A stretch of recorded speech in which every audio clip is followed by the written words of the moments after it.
Hey kids, I've got a short tutorial for you today. I'm going to show you how I made that last scene with an AI background that's actually just 2D art. And probably like a lot of you, I've been exploring what I can get out of 2D art, and I've been making these photorealistic, sometimes stylized 2D backgrounds that are basically just backdrops, I suppose, rather than full 3D environments. I have a big story that I have to animate, and I don't have the time or the budget to create all of the backgrounds. It's pretty much a character-driven story, and a lot of times I want the backgrounds to be a little abstract, a little over the top, and a little confusing and incoherent. I see that a lot of people are exploring like stable diffusion and all the rest. And they're making 2D avatars and then trying to animate them. I'm skeptical. I'm not saying, I'm not saying don't try. I'm just saying that I'm probably not going to bother doing that. I feel like I'm pretty good already with my 3D figures from Character Creator 4. So let me get started with this tutorial. I'm going to pop out of live mode.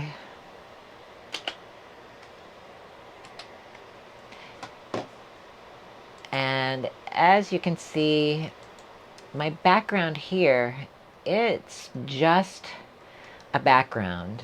And even if I go over to my preview camera, it's still the background. And it doesn't matter like what direction my camera is pointing in or how close I am. This is just filling up the screen and completely static. iClone is kind of great at some things and kind of not as great at some other things. So I just want to show you. First of all, the settings for your background are not in your scene settings. They're in your project settings for some reason, which is a completely different interface. It's not here under the Windows, it's here under the Edit menu. So Edit, Project Settings, and now I've docked it.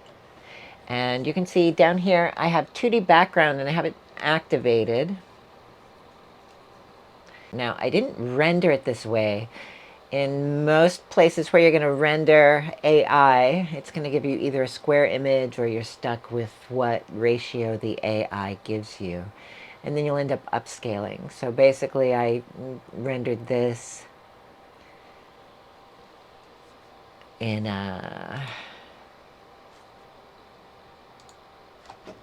my AI gives me these kind of tall portrait images because it runs on an iPhone or an Android. So as you can see, I had to actually physically crop my image down to 16:9. I have all this nice kind of extra image up here, and it distorts a little bit in a strange way. I'm going to show you some of these others too from out of the AI. I'm just going to flip through these in an overlay. Well, long story short, I went ahead and cropped the image down so that it would fit as my 16:9 background in iClone. And then the kind of sad things here are once you go ahead and load the background image, you're missing the most important function. It can fit, it can tile, and it can stretch, but this doesn't show you the problem. I'm going to load that original image. And now stretch means it's stretching my image to fit. And if I fit, yeah, it only goes, it just fits the image. It doesn't fill the image. So I don't have an option for fill. I have stretch, I have tile, and I have fit. So that's why I had to create a whole different background image. But this isn't great because, as I said before, no matter how I position my camera, I'm kind of stuck with that background perspective. So I'm going to show you a better way. And this is content that actually comes with iClone, although you probably have to download it. Look in your templates under props. And there's a folder called 3D surfaces, 3D surface. And you see we have some cloth. What we want is plane C. It's this kind of curving, and I'm going to switch back to preview. It's kind of this curving cylinder. So I'm just going to double click. And where is it? It's a little bitty, and it loads at 0. Now, because I'm annoying, my figure is not aligned to the world axis, as you can see. So I'm just going to position this plane C. This is going to be my cyclorama. And I'm also going to roughly rotate it so that it faces my camera. And over here in the Modify tab, I'm going to lock its ratio and crank it up to a very large size. Well, I want to go to the material. I'm going to set it to PBR or traditional. I don't think it really matters. I think I'll do traditional. And I'm going to drag that image right onto the backdrop. And you can see by dropping it in the diffuse, it's there. But now I would have to go ahead and light it. And this is kind of a glowing scene with a lot of interior light. So I'm going to go ahead and drop this also on my glow channel. And it's a bit bright.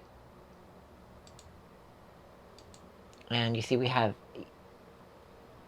sRGB or don't use sRGB, and that's essentially gamma or linear space. I think I got okay results just turning off use sRGB. Oh no, turning on sRGB. And let's see what we end up with here. So a couple of things I forgot to mention. Of course, I went through all of my light settings and I changed them to match the background as best I could. And that's, again, just eyeballing. And one or two other things that you'll probably want to do.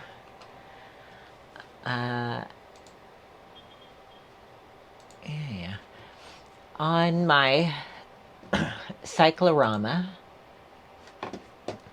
I want to turn off shadows.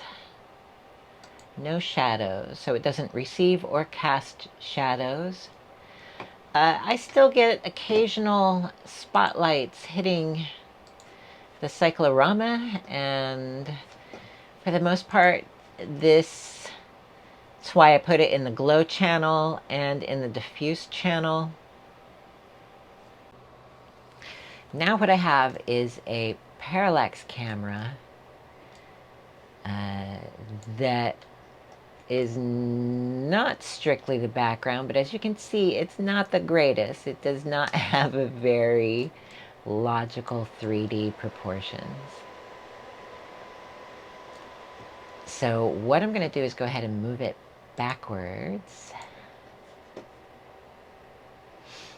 And I've just played around with these kind of settings and distances. What I've noticed, at least with this image, you can kind of see where my camera is here. Here's my figure, and this is pretty far. My camera I set to about 80 millimeter. It's good for portraits.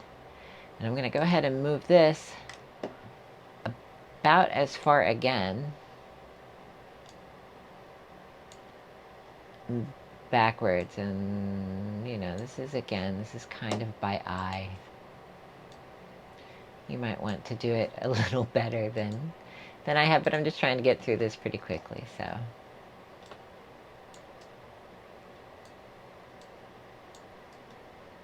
Now you can see that our perspective is a little better. In fact, if I select me and I do this kind of thing, it's even better. And I can also just still upscale this. I think it's fine like that.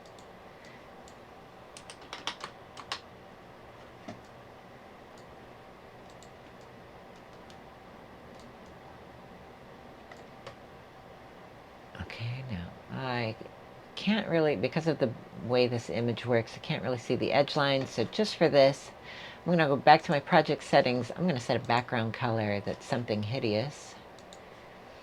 So we will definitely see it. Now you can see the edges of this. This is called a cyclorama, by the way. And it needs smoothing. So let me select it. In my modify, smoothing.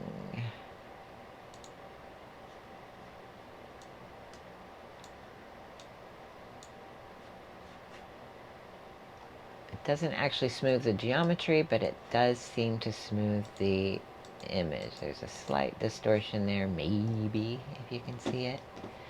Some of my controls don't show up until I'm in the high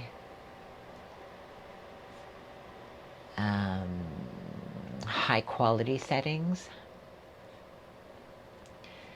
And if you're new to iClone or you're not that familiar, those settings are, again, under the Edit menu in, I think, Preferences.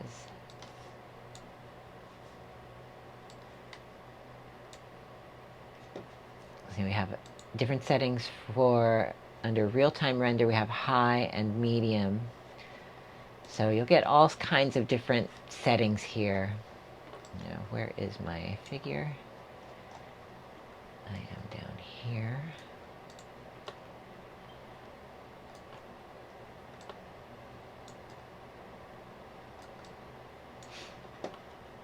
Now the last little trick I want to show you is we're going to go to the Scenes tab. Now that we've turned on our high quality settings, we're going to go down here to the Scenes. I'm going to select the camera.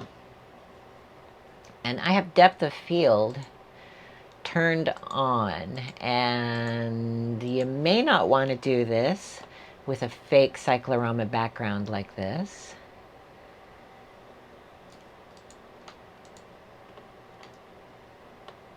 Because clearly, depending on how far your cyclorama is faking depth, you're going to show up that lack of depth in your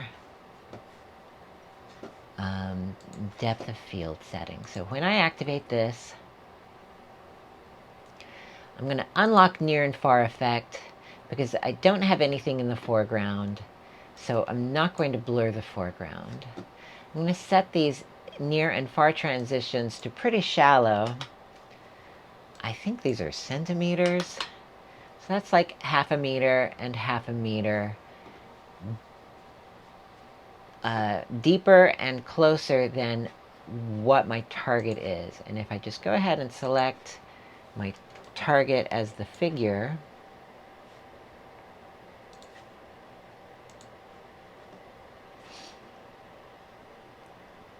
I can now set my far blur strength. So this again, I'm just kind of faking it to eye. You could do some math if you want. You could set the keyframes and keep setting your target if you have like a moving camera. But again, the more you play with the depth, the more you're going to reveal that this is not an actual 3D background. It's just a cyclorama.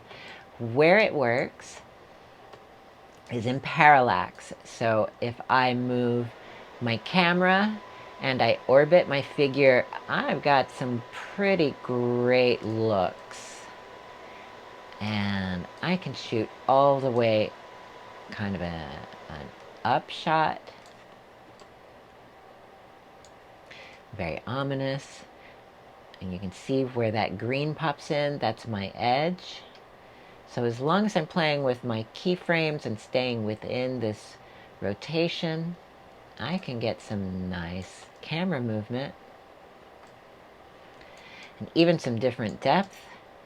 And even faking a little bit of angles.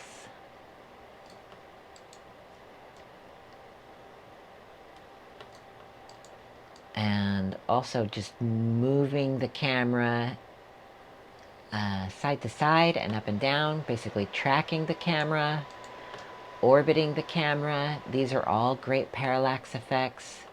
What doesn't really do too much is zoom. I get a little bit, but that really is gonna, again, this, which should be far back at the back of the hallway, is not that much further back than what is supposed to be the side of my hallway. So I don't really want to give away my secret too much.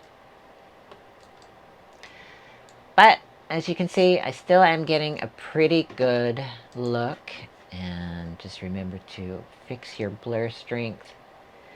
When that camera's in close, you're going to get more of a bokeh and blurring. And when that camera is far back, you're going to get less bokeh and blurring. Now this looks like pretty bad right here. That's because my live preview, my real-time preview, is not as high quality as iClone can do. When I actually start rendering, this cleans up. And now you kind of have the idea of how to do this. You just go in and you set your keyframes, your camera keyframes. You can have a moving camera. You can do some jump cuts.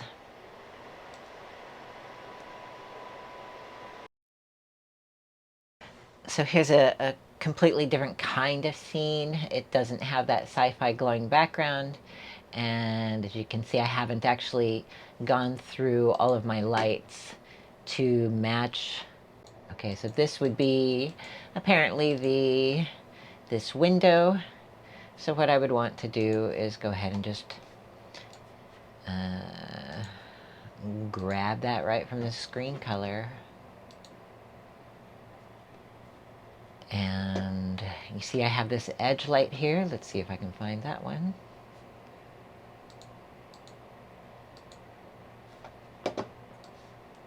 So this would supposedly be coming off of one of these lights, I assume, maybe. And, you know, you could kind of do it to taste. And maybe not quite that bright. Actually, I should just adjust it up here. Right, you get the idea. You'll just go through all of your lights. And I actually like that a little better. Pretend I went through all of my lights and have adjusted them. So a few other things I would go ahead and touch on.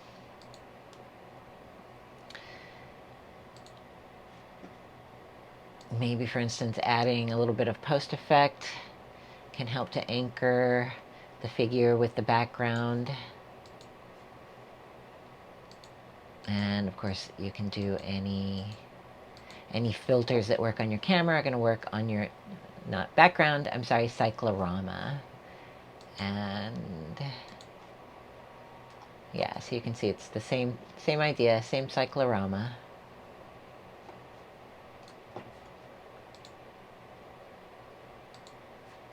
And just so you kind of get the idea of what the range you can view. Oops. Even to seeing some of this furniture looks semi-realistic. As long as you don't show it too much, you can get away with this technique.